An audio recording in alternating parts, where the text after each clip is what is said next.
Welcome to Clutching Our Pearls. This podcast is the forward revolution, a movement forged from the social, economic, and domestic upheaval that started in 2020. In this incredible ecosystem that is really about lifting as we climb. And to sum it all up, his ultimate goal is to help agency founders build businesses that can grow without them working. Because Lord knows the last thing any agency owner needs is more work to do. Jordan, welcome to the show. Marie, that was the most articulate introduction I've ever received. Like, you get 5 gold stars. That was amazing. I'm so happy to be here. I do offer hype man services. So if you ever need me to just come stand behind you and just make sure that everybody's on the fun. Flex on them. I'm 5 feet tall, so I can just run underneath your armpits as you wave your hands in the air. Oh my goodness, 5 feet tall. You would never know what with our Zoom calls and our StreamYard calls. I'm fun size. I just got a big personality, baby. Yes. So let's tell them a little bit more about you. So you survived the Amazon experience. I did. And I'm sure you saw some things that were motivating and or terrifying. Tell us about just what that 8-year ride was like for you and what got you to walk away. Yeah, 4-year ride half the time, but figures, but got it. They add into each other. Amazon is intense, especially at first. I went to that company because I have always wanted to do something. Like, I remember being a child, in elementary school, thinking in my backyard, for every reason I have this vivid memory, I want to make an impact, or I want to be memorable. I think at that age, that's what impact meant, right? And coming out of Ohio State, back in the day, I you don't know how to do that. So I saw a presentation from Amazon. I was like, okay, I could graduate at 21 and be a manager of 100 people. Let's do it. And that place will F you up if you're not ready for it. I was on the verge of almost getting fired in my first year at the company, right? Because Amazon, from the ugly side, right? It will make you or break you. There's literally no in between, which is, if you're going for professional development, right? Yeah. That's you want to go where the best go. As it relates to do you want to hear the good or the ugly first? Which one's better? I want the hot tea. Give me the ugly. Come on. Gosh. So when I went to Amazon, I went to Amazon in 2016. And Amazon at that point in time was in this transition of old Amazon and new Amazon. Old Amazon is leaders that were there from the inception, 1990s and early 2000s. Right. So at that point in the company, they were phasing what old Amazon meant, a bunch of dicks and a bunch of people who just knew how to run operations and didn't treat people right. And the new age, which was my era of managers and leaders coming in, we care about people. So I remember in 2016, it was really unique. I came in reading culture books. I came in reading leadership books. I wanted to change people. I wanted to show up for people. I wanted to learn how to be a great leader and truly just impact people. And I came into this culture of Amazon where half the leaders were about that. And half the leaders, I remember I had one guy, his name was Joe. So I'll just call him Joe. When our teams were underperforming, he would come to our meetings. It's if your people are not performing well, you need to tell them to move faster. You need to tell them they're not doing a good job.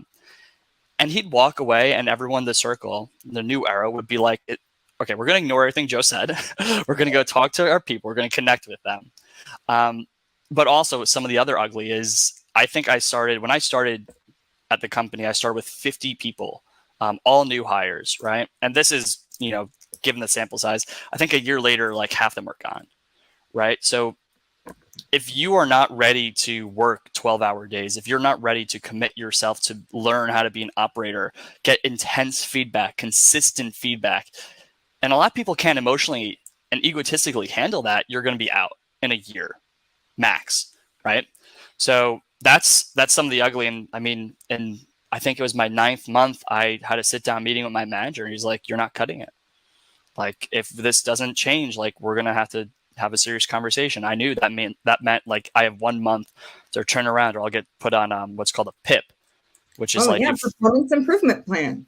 30 days or you're out, right? Yep. So that was that month. I think that was March of 17 or February. I think that was February of 17.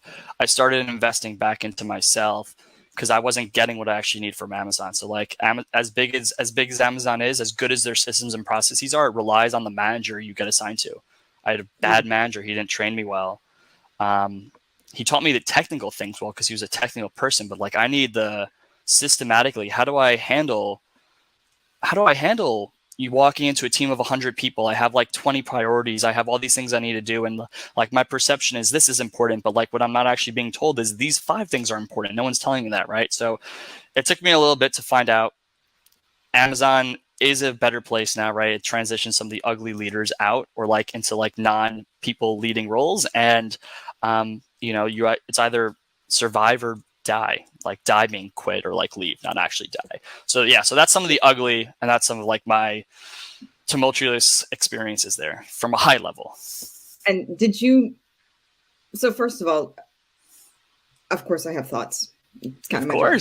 Yeah. But here we've got this entire society that is driving towards these goals of efficiency and how much we can maximize out of the human capital that we have, whether it's a box sealer or a customer service rep or whatever it happens to be.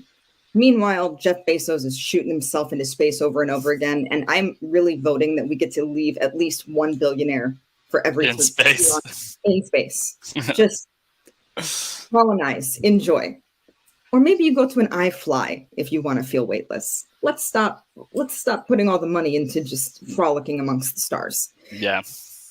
Especially when you know that your employees need it. And as you kind of progressed past, okay, that, these were the Amazon lessons that I learned, and I had some proving ground, and you obviously hung in there for more than a year, which I'm sure shaved a few years off of your life at the end. I have gray hairs in my 20s, and it's not okay. That's why they make just for men. It's fine. I won't tell anybody. Yes.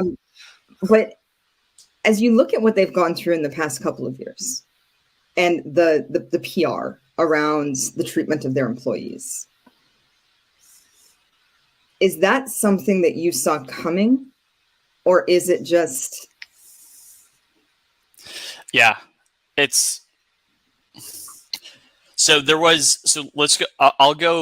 go macro on the PR, and we'll go specific to like a situation that just happened in Kentucky, right? With the fulfillment center that just literally got shredded in the most literal sense, right? Because yes, the answer is yes. So here's what happens with Amazon right now I still have friends there. It really is an organization that does value the people. Like that is the message being sent down. We care about the people. But what happens is it is so big, and something that's a really important heuristic, which we could go into, is fair and consistent behavior. Like we need to treat people fairly and consistently here, how we do, like in Kentucky, how we do in California, how we do in Chicago, right? And they have very strict time rules, right? Mm-hmm. From a PR perspective, it could get extremely convoluted and confusing from a big picture, where you have one person who interprets how to do things differently, and that person completely just ruins the culture or the experience for everyone that's beneath them. You could have a site lead or a legacy site. So the site in Kentucky that got blown down is the second oldest site in Amazon history. So people have been there for 20 years, right? And when you get HR professionals or operational professionals who either in that site, you probably had some old Amazonians, or had some people who just misinterpreted it. On a micro level, there can be really, as I call it, catabolic, or in this instance, catastrophic experiences for the employee, because this person interprets it like I don't need it, or I'm getting results, so no one's going to say shit to me. And in this instance, so what happened there, from my interpretation, what I know about Amazon, like I said, already has really strict time policies. So you have these employees who know there's a tornado. They go on their break. Hey, honey, there's a tornado. You need to come home. But if they go home, they'll get fired. So HR and Amazon leadership is saying, hey, you guys have to stay. I'm like, I don't know what to tell you. So like they're binded by the rules rather than being a freaking human.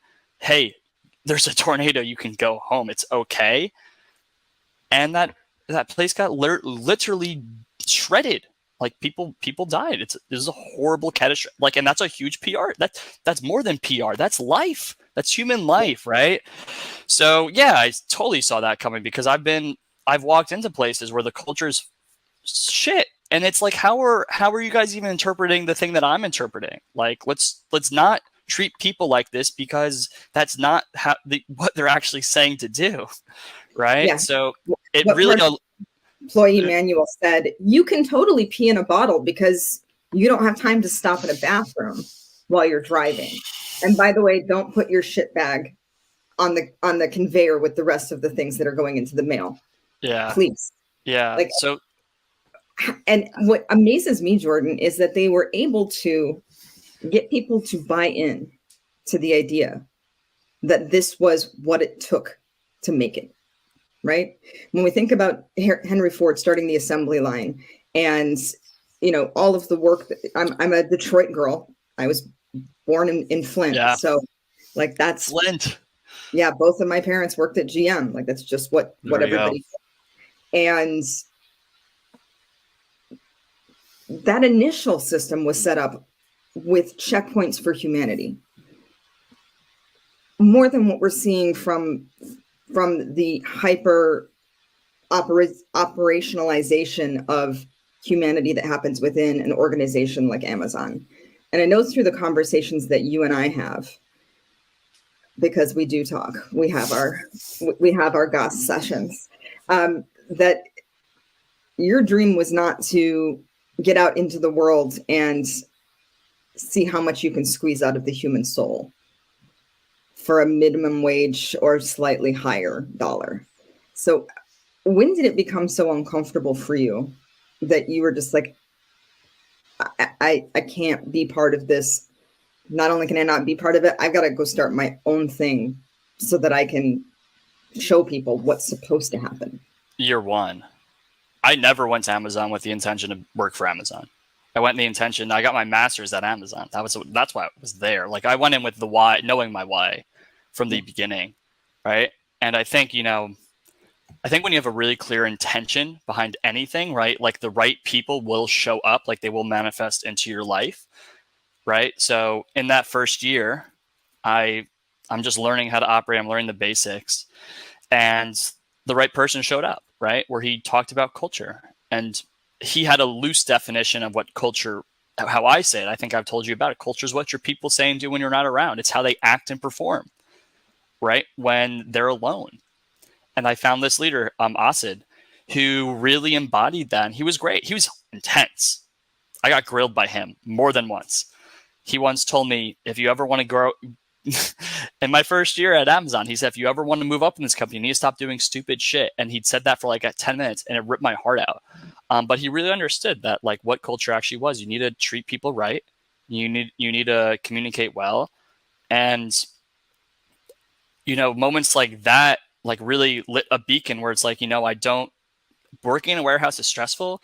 It's not sexy. It's not my purpose, but it's serving a purpose because I'm learning the skills I need to learn. Right. So that took me down the path of studying the human psychology. Like I have a group of 100 people, 150 people here. Like, okay, like I have a grasp on what culture is. Like, how do I start to actually formulate this? So that's where I didn't come up with it. That's where sharing the purpose, right? Creating a purpose for a group, that was huge, right? Giving them a moonshot, right? Talking about values and culture. And eventually I figured out like these, for me, it was very calculated ways of like inspiring a group, treating them right and well and not overworking them, but inspiring them for them to work hard and feeling fulfilled when they walk out rather than exhausted. They're exhausted, but they're exhausted in a way where like it's enriching. They feel good when they go home because they had someone that cares about them and treats them the right way. And then I started going, like I built a reputation where everywhere I went, like we had a top tier, like global team. Like it wasn't like a regional. It was like we were top tier in the world. And it really was inspired by this one guy, Asid, right? Like teaching me what culture was. So I went to a coaching institution. I studied neuro-linguistic programming, and like it all kind of shaped where yes, like a lot of Amazon is rough, but like I do want to shed some good light. There's a lot of great people in the organization that really do understand what human capital is worth and how to treat people well. And I think when you have an organization that's as big as it is, you're going to have shitheads. It's just not, it's like law of large numbers. It's not possible not to, right? So I do want to highlight there are a lot of great people there that I have a lot of empathy and compassion towards because they've helped me. Well, and, I kind of, as I watch you go through how you speak about your business and how you speak about your team and the values that you and I share in servant leadership and in caring for the human long before you care about the result. What you started your practice with the intention of empowering exhausted business owners to actually make the kind of money that they should be making in companies that walk away from for like, I don't know, a day, a week, a month, and come back and still have it be functioning, which is great. But that's a lot of moving head trash and limiting beliefs and really creating some deep relationships. That is not small work. Tell me a little bit about when you started your business, you had a very specific niche that you were working with, and you made some decisions that have inspired me about how you were working based on what your family needed from you. Share with us that story of just kind of how you formulated it and how you made sure that your business was going to fit the life that you had and the things that you hold dear. Yeah. So I appreciate you kind of segueing into that.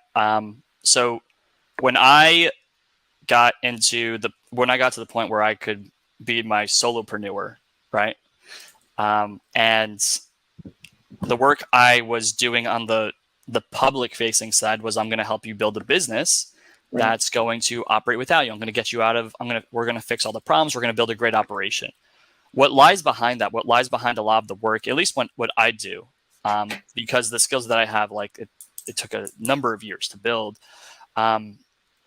you come across baggage, you come across childhood trauma, right? You come across beliefs, and it gets very intimate very fast, right? Where the reason someone can't let go has nothing to do with the fact that they're not good at delegating. It has everything to do that, like in their childhood, like they observed a behavior from a parent and they idolize that parent on an unconscious level. And now they're showing up as a leader with that behavior, right? Or I could think of one person in particular. His dad was similar to your dad, right? In the sense he worked at a factory. So he had to like claw and fight for every dollar, and he grew up thinking you have to work your ass off to make every dollar.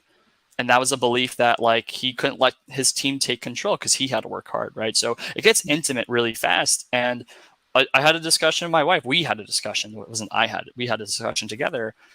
And we came to the conclusion it wouldn't make sense for me going into this world where I'd be working with women because, like I said, it could get really intimate, really fast. Connections are like crazy deep.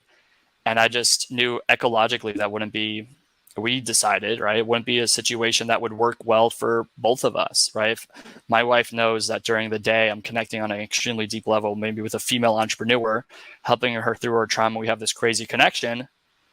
Like, how does that make her feel when I come home? Where like, there could be days where I have a crazy connection and then you go home and you sit down at the dinner table. How's your day? I had this insane like astrological connection with this client who's also a female, who's also a peer, right? And now we're super connected, right? So we made the decision I would only work with men, right? Which I'm still, even to this day, we're not at the point yet where like I'm yet working with women in that one-on-one capacity. Group setting, partnerships, yes. And that's just what worked out for us. And I think that's something that, you know, we're still growing through together, right? Where we can be in a position where it feels right. I think that's important, right? So I always put my marriage first. Truthfully, from an egotistical perspective, as someone who's trying to be an entrepreneur, I fought it at first. Like I really did. What do you mean? Like I'm going to disqualify 50% of the population to not sell to? Like, how am I supposed to? And here's the thing. I don't know if I've ever told you, I had 90 days to match my income from Amazon in my consultancy. And I remember I fought it. I'm like, you want me to pursue my dreams, disqualify 50% of the marketplace, and you expect I'm going to bring home the same amount of money in 90 days in this than I was doing at Amazon. I had to do it. Didn't have a choice. Like I couldn't make my wife uncomfortable. And lo and behold, I tripled my income in 90 days. I trusted the process. It happened. It worked. So yeah, so I don't talk about that a lot. Obviously, I'm now sharing it publicly, but I know there's power there. So, and I think there's a beauty to it as well, because one, it shows that you guys have to have some kind of communication skills betwixt the two of you to get to. We try. It's all a practice, right? It's going to come in, it's going to come out. There's going to be highs and lows. Stuff might happen, like, you get locked in a house together for 2 years, which you weren't expecting, just for funsies. But to be able to take that stand, whether it was silently and just, not something that was outward facing, like no girls allowed, on the front of the clubhouse, or just as a conversation that you have amongst your partners, to me, that shows a kind of masculinity that we need. And it's that softer side of masculinity where it's not all about the dollars that are coming in, the talisman that I get to wave in the air. It's about the relationships that I create in my home and in my business. Because when you love what you do, which I've been on fire conversations with you where we are just lighting up the room, you can create meaningful relationships that, without meaning to, can impact what's happening in your relationship. And as I came up through, especially running eWomen Network, and, we did have emails, which Jim Rosas was our first male member, so he coined the term email for us. But I didn't get that the first time. Like I watched women over and over again say, well, this is a $300 decision I have to ask my husband. Or I don't make business decisions without my husband's insights. And I got to tell you, like I bucked. You can only imagine the level of rebellion that would throw me into. And it took me I was also 25. I had some growing up to do myself. But it took me a long time to kind of let go of that, the traditional or the old-fashioned sense that these were women that were not making decisions for themselves because of how things were set up in their home. And just say, okay, if that's what works in your home, I'm going to honor that. And it drives me nuts. I'd like to see you in a position where you don't have to ask how to use your own money. But if this is what keeps your relationships healthy, as long as it's healthy and as long as it's an expression of love, okay. Like I know if I go to Target and I'm rolling out at 500, I better call somebody before I get home to gently break that news, because I'm also going to need your help getting shit out of the back of the car. But I don't necessarily want the knee-jerk, what the hell have you done experience. Mm-hmm. And so there's an honor and a respect to it. And I think it's going to be hard for a lot of people to understand too, because it does feel like oppression, or it could feel like oppression. Totally. Whereas for everything that I've seen from you, it's simply a celebration and a respect for the relationship that you have. Yeah. And you can play that part for your wife. Let her know that I think it's baller as hell. But as we're looking at things through this filter of leadership and management, how do you help people connect with the things that are truly going to make them feel fulfilled, if not exhausted? Yeah, And give them the points where they can understand what's going to be important in their lives. definitely. Yeah. So management and culture, like I would say in everything I do, those are the two things I'm most passionate about. I really believe that those are the things that, and on the deepest level, impact people, impact businesses, which impact communities, and then that, so on and so forth. And fortunately, at this point in the journey, I'm mostly working with people that are conscious in their journey where they have a sense of their purpose, but there are plenty of people that still don't know what makes them fulfilled. I have one client who in 2021, it was his first year where he started earning enough on a monthly basis where he hit $1 million. And he's like, dude, like, I'm going to do this and I'm going to keep going. I'm like, bro, let's slow down. You told me that 2 months ago, you don't even know why you're doing this. You want to quit. For what purpose does this all serve? Like, why do you want this? Right. And it's really just posing that question. Like, why do you want this? I don't know. More money? Okay. And for what purpose do you want more money? More freedom? Okay. Isn't why we're here for more freedom? So when you actually exit your operation and your sales and you have a business that earns $1 million a year and you're not actually working in it, don't you have the freedom? Yes. So what actually makes you happy? I don't know. Okay, let's talk about that.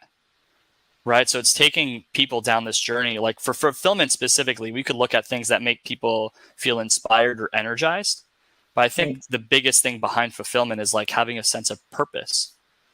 A lot of people, I have someone in my mastermind who last year told me, when people tell me that they have a purpose and they know what their purpose is, I view them as immature, right? So even, especially in the masculine world, there's a lot of people that don't understand them, and that's okay. There's variations of consciousness, right? So I think like just teasing that out, it takes, and these are parts of the conversation that are intimate. Like sometimes you don't understand your purpose because you're trauma. You don't believe you're worthy, right? So we get into those conversations. But I think let's just go back to the forefront of the question, how do we help people drive to fulfillment?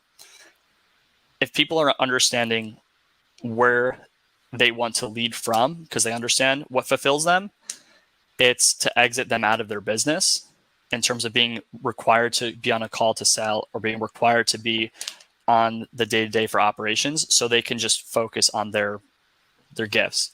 And if people don't know, right, it's the same process to give them more time for us to explore it intentionally. Because I'm a big believer, like, you can find your purpose can find you, but there's no set in stone way. So like, if you don't know, you have to actually, just like a good marketing campaign, you have to go experiment, right? Yeah. So we need the time, right? So I think that's the way.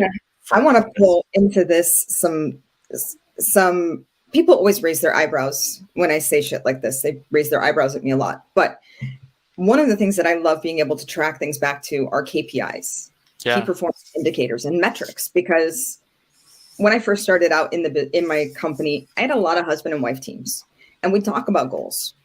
Where do you want to go? What things do you want? And inevitably I would hear something like, we work together all day, but I want more intimacy in our relationship. You can tell by my affect there that what side of the party was saying that. And I would say, great. So what does that mean specifically? What is intimacy? Yeah. Well, we need to go on dates. How many dates? During those dates, do you want to be touched? Do you want to go out and do something active? How many times a week do you want to wake up together and read and have a moment before life starts to really connect and just be with each other? And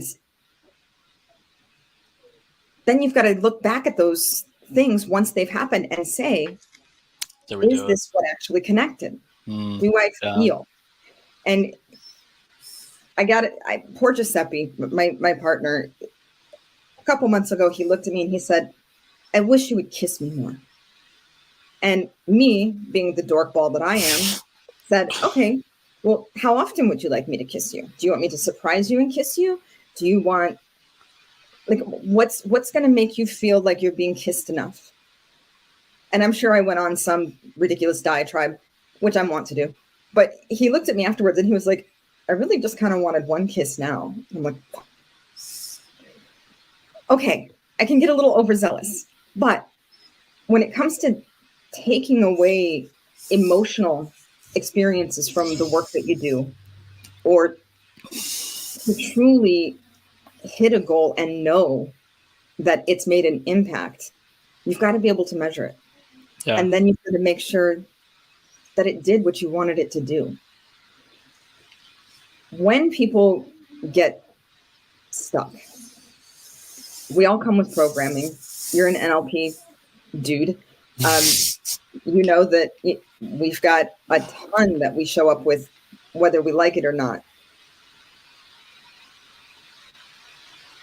As we've got so many people that are having to go through life changes because either they are just simply unwilling to go back to the way that things were, or the way that things were are no longer there for them, and they don't know what their sense of purpose is or what is going to make them feel fulfilled. What are some smaller practices that you can give them to help them connect with that bigger sense of connection? It's interesting when you ask that question, my mind goes in like 4 different ways all at the same time. Right? Because this is how I think. I think there's 4, like there's never one route to like the outcome. Right? So I'll just kind of share what's going on in my head, right? There's a lot of times feeling growth is all that's needed on the journey. Right? Like, so a lot of people are like, I don't have a purpose. Well, if you felt like you were growing, you would feel good today. So what is it about your journey today where you want to grow towards? Like, what are some skills or attributes or accomplishments you actually want to yield that would make you feel like you were evolving as a person and as a soul and as a human, right? So that's one angle, pursuing growth. Second is energy. What gives you energy, right? So think about the last 5 years, or think about the last year running your business, or like before your business. Like, what are the interactions that inspire you, that give you, like, you walk out of that experience with more energy than you walked into it? Okay, let's figure out how we could give you more of that. All right, so we have growth, we have energy, and then we have like moments where you just like, have you ever felt like on a cosmic level, on just an intuitive level, that you've been like aligned, like, and that's this is the purpose thing, right? So a lot of people are not conscious enough to tune in and be present in the moment where they have that. So, okay, maybe if you have never had that, those are 3 vantage points. Let's just start pursuing growth with the conscious awareness that we want to find that thing. If you set the intention and you walk your journey with the intention, I want to understand what my purpose is, or I want to understand what it would feel like to be purposeful. Let's pursue growth. Let's pursue energy. And I'm confident that if we continue on that journey, like, this is a forever journey, you'll find it. Right. So that's the vantage point that I go down, and that's what led me to it. Like, I went to Amazon because I wanted to learn how to be a leader. And then when I got to Amazon, I learned that I love people. So then I started to podcast on like, how do you be a better manager? And then that came on coaching, and I started listening to coaching podcasts, and like, I would listen to the questions, I'd go practice them at work, and holy shit, people would transform in front of me. Oh my God, I feel so good I feel so fulfilled. I'm walking home, I'm calling my family. You never believe what happened today, right? And I pursued skills. That's really skills that gave me energy and that made me feel a sense of growth. That's how I found what I define as my purpose. Like, I'm here to help ignite like a revolution similar to you, but for me, it's about awakening people, right? And helping them tune in on whether in the sphere of consciousness, there's like several levels, right? So awakening for me could be helping someone deepen that understanding of their consciousness or conscious perception of their life and reality. So I had to get through that by pursuing energy and pursuing skills. So that's kind of how I guide people and entrepreneurs, right? on that journey, right? And here's the cool thing. I don't lead with that. And when I do it, people don't even realize we're talking about it. Because when we get to that point in the conversation, I led with the P&L. I led with more money. I led with things that on like a surface level, people think they want more money or what they want a bigger P&L. And ultimately, it always ends up like what's driving this mission. And people stay because we drive values, we drive purpose. And then we actually take those things and we let it start to streamline into their business. And then that formulates their business. And that, holy shit, that starts to change the way they like going to work. When we start to figure out those things, and then it starts to impact and influence the psyche of their team and people. That's where shit starts to like pop. So yeah, that was a little bit of a divergent answer, but that's kind of the journey. And I want to toss in there too, a lot of what, so when I'm doing my training, I have a curriculum that I made specifically moldable so that when things came up that needed to be integrated, that we could do so without missing a beat. And something that has been all over my energetic radar is intuition and how disconnected we've become from our own intuition. Oh wow, you're getting me fired up. 95% of our decision-making happens on a subconscious level. Not being able to hear our own intuition is the most detrimental business tool that we will ever give up. But your intuition and your confidence are absolutely linked. And so for the past couple of weeks, we've been playing intuition games. Guess the score of the game. What's the outcome going to be? How close did you get? What color shirt is the person on the next meeting going to be wearing? Before you look at your caller ID, guess who's calling? See how many times you're right. And then track it and track it and track it and show yourself those little tiny points where energetically you are pulling things in and you are receiving messages and energy from the universe around you. And what I think has been evident for me and the things that have stopped me in my tracks is that I was able to identify my physical tell of intuitively when I'm on the right path at a very young. I was going to go there in a second, so I'm glad you did. There is a physicality to it. For me, my teeth vibrate. That is not what happens to everybody. That is a weird thing to feel your teeth actually like on edge because you see the entire vision comes together and the stakeholders are all benefiting and like you're on the right path. I wish I had that kind of crystal ball when it came to my love life, but I'll take it where I can get it.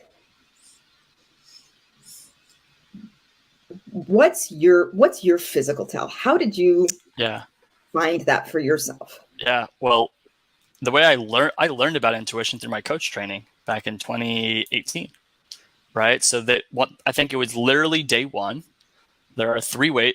Gotta get into the frame. 3 ways we make decisions: mentally, emotionally, intuitively.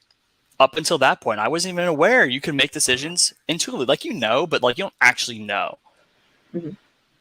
And one of the things we learned is exactly what you were saying. Intuition shows up differently for a lot of people. So they gave a lot of different examples. It could be, for me, it's a knowing. Like I just have this sense of knowing of what to do. It could be a manifestation in your body where it's like your teeth like tickle or you get the chills. So I also get chills in some moments. So I'll talk about that in a second. It could be a sense of like in your gut, you just have like this feeling. So it could be a feeling, right? So I think the first one is like being conscious that there is this vantage point and then seeking it, like the way you're saying it, testing it. But I think even before testing it, like seeking it, like how does it show up for me? And then from there, then you test, right? So I'll tell you the quick story.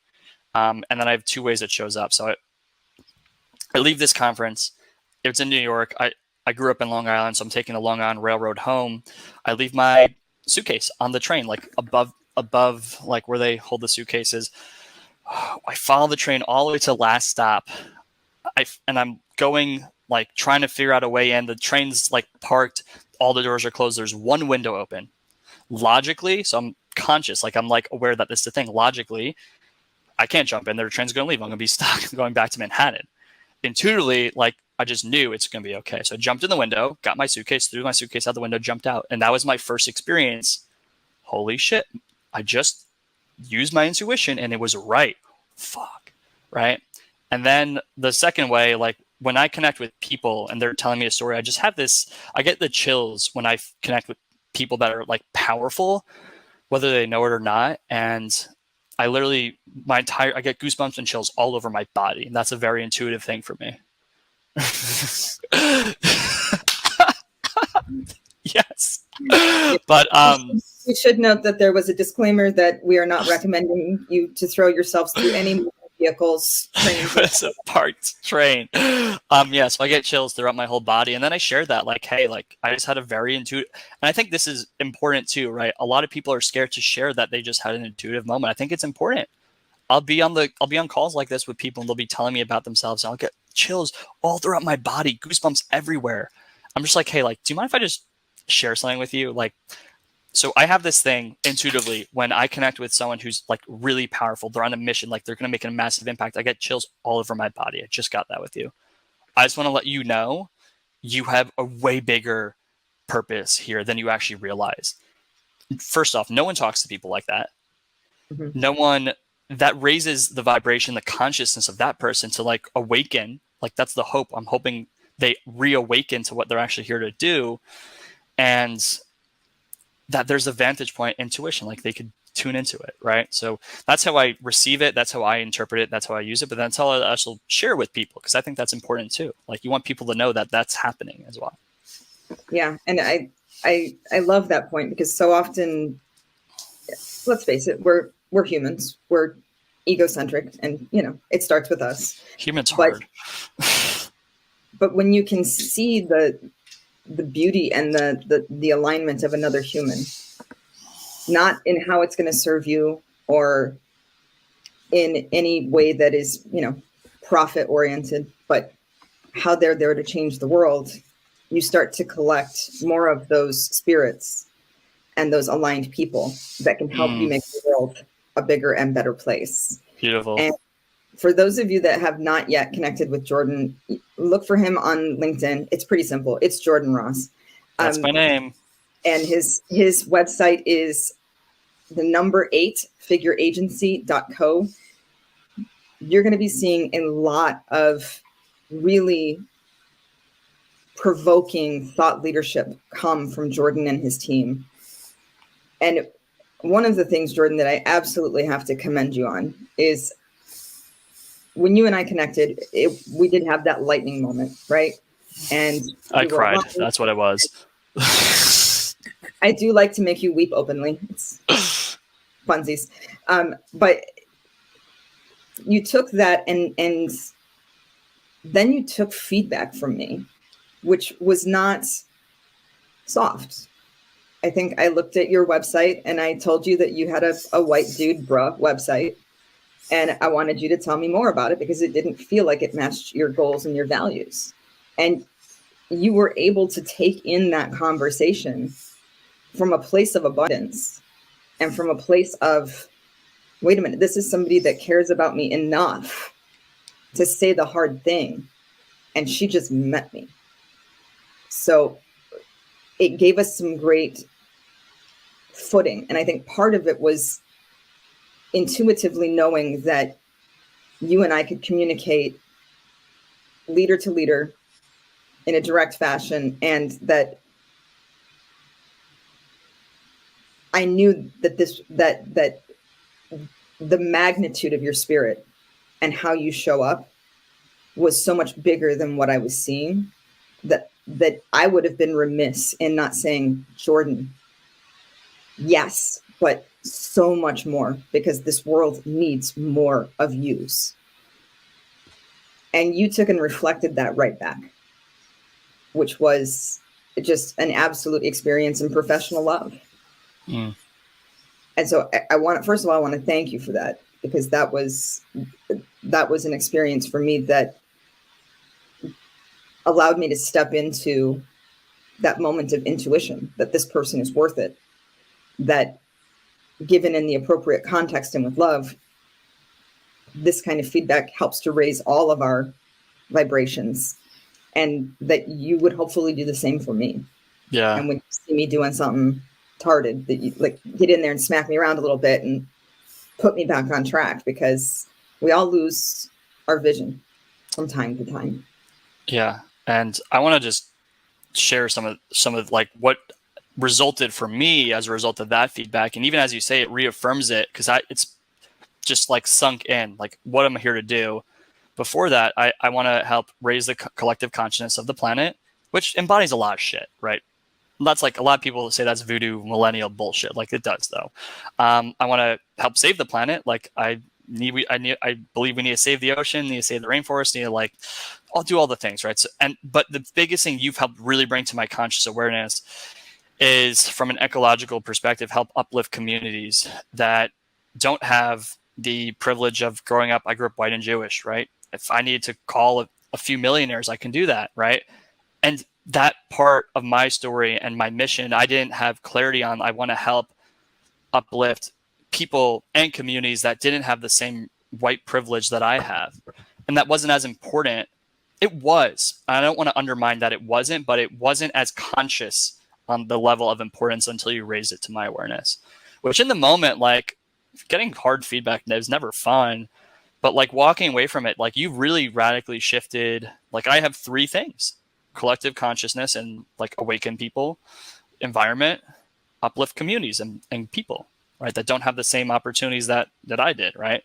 And serendipitously, I look around me and now there's like multiple leaders who also share that specific thing. Right. So I just want to thank you and honor you for showing up the way you do, because it really is a privilege to just be able to receive your feedback. You know, I know years ago I would have wished I could have had someone like you in my life, and you know, it really is a privilege and an honor. So just thank you so much. I will continue to do my best to make you proud and just really like spread the goodness I'm trying my best to do. So thank you so much.